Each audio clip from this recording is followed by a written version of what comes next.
I've had so much caffeine this morning. I'm pretty certain I'm actually seeing 3 seconds into the future, which I'm not sure is good for me, but that's where we are. Anyhow, Rocco's modern life. My wife actually asked me the other day if there was anything I wanted for Christmas, and I was like, more of these. That's pretty much all I want these days is Roosevelt's. Like, I've seen posts about people who make things like their whole personality, whether it's like their gaming or their politics. For me, Roosevelt's are my personality. They are who this is me now, right? This is who I am. In any case, so let's talk a little bit about this next assignment. And really, this one's going to be a bit of a soft pitch, but at the same time, my soft pitch assignments have a tendency to cause a lot of anxiety.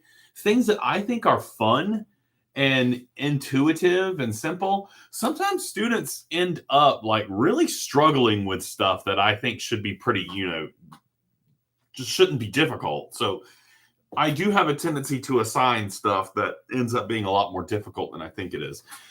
Basically, what we're doing right now is we're doing a quick self-evaluation. And remember that this is something we're going to work on for a few weeks. So this is not anything that's coming up that's dire right now. We have time to sort of wrap our heads around this. I'm nowhere even close to finishing grading all the last papers. It's going to take me all week to do that and maybe even a little bit into the next week. I am a slow grader. I try to be honest with who I am and what I'm capable of. And one of the things I can't do is grade quickly. I just can't do it, right? I have to take my time and watch my 10-hour train trip to Norway while I'm slowly grading your papers. But in any case, a lot of teachers put self-evaluation stuff at the end of the semester. And I always find that to be kind of weird, right? Because if you want to get some good leverage out of actually honestly looking at what you're changing and looking at what you need to evaluate and what you need to address, it doesn't make a lot of sense to do that at the end of the semester because your ability to identify and address things is gone.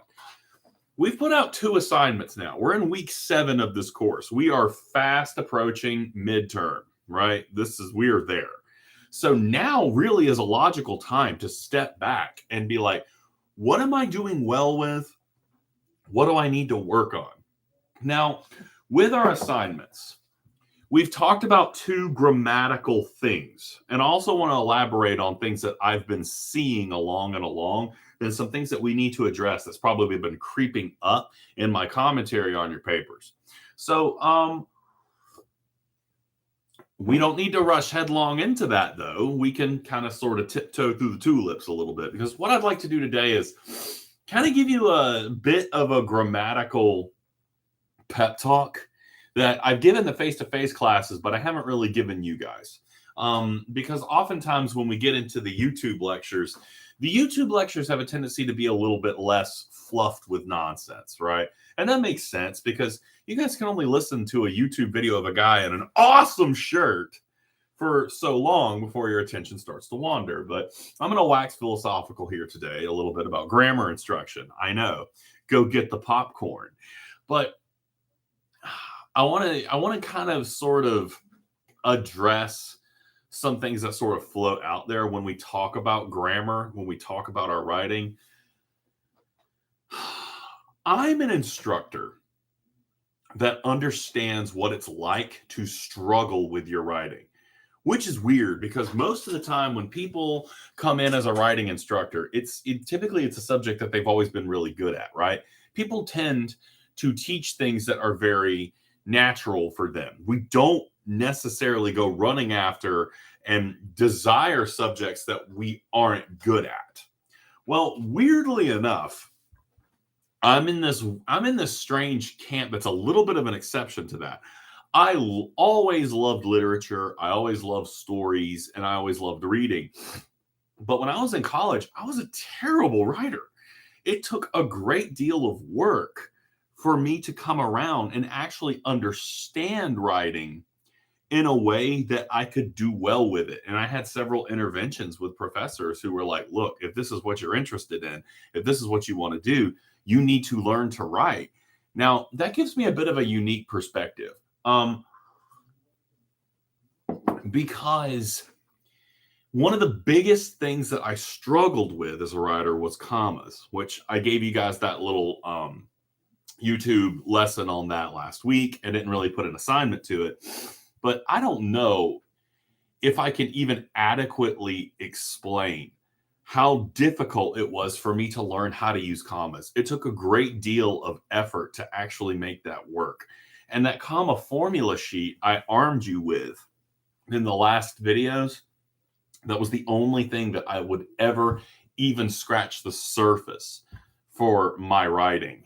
The point I'm trying to make here is a lot of English professors, a lot of English teachers come at this subject in a way that they don't remember struggling with the concept, right? Most people who teach the material have always kind of had just sort of a natural comfort with the subject. I didn't. I know what it's like to not understand how to do something grammatically. And even to this day, there are still times where I have to go look stuff up. Just because I teach it doesn't mean that I know everything. And there are certain grammatical concepts that I have to go back and refresh my memory occasionally before I teach it, just because how often do you deal with dangling modifiers and participles of all that stuff, right? You don't use it very often. It does kind of deteriorate, and you have to go and refamiliarize yourself with it. The point here is I sympathize with the struggle, and I value the struggle. I am not the type of person who is going to look down on someone not understanding something, right? If there's something that you're struggling with, that is not a reflection on you. If anything, and I think I've talked about this before, maybe with the face-to-face classes, a lot of times struggles with English are a little bit more indicative of the unfairness and the complexity of the English language itself. English is a very unfair language to learn because of the amount of exceptions and kind of the refusal of the language to behave itself and follow the rules that it lays down. Most other languages at least sort of follow the basic guidelines so that you can kind of expect the behavior of words as they transform from one place to another, right? As they transform in different contexts. English gives no craps. It simply does whatever it wants to do. And it's a language of just, maddening memorization.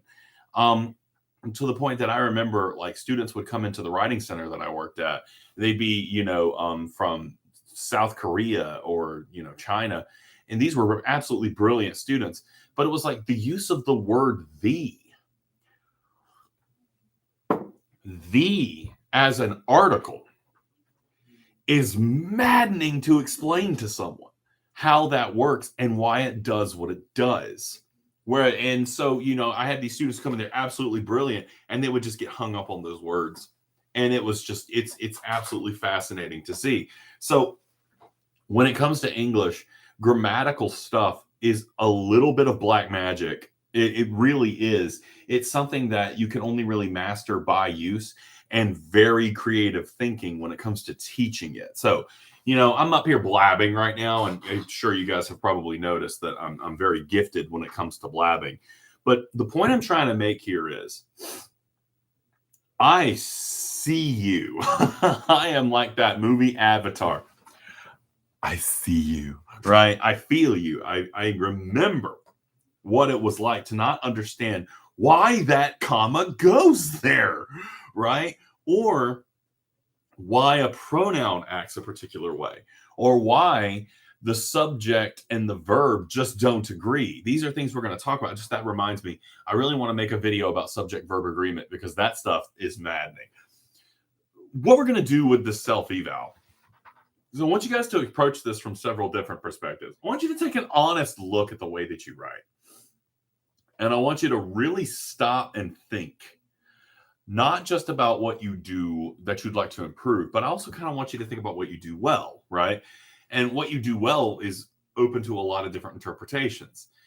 Maybe it's something that you enjoy about the writing process, or, something that you're like, man, sometimes nobody uses the word the way I do, right?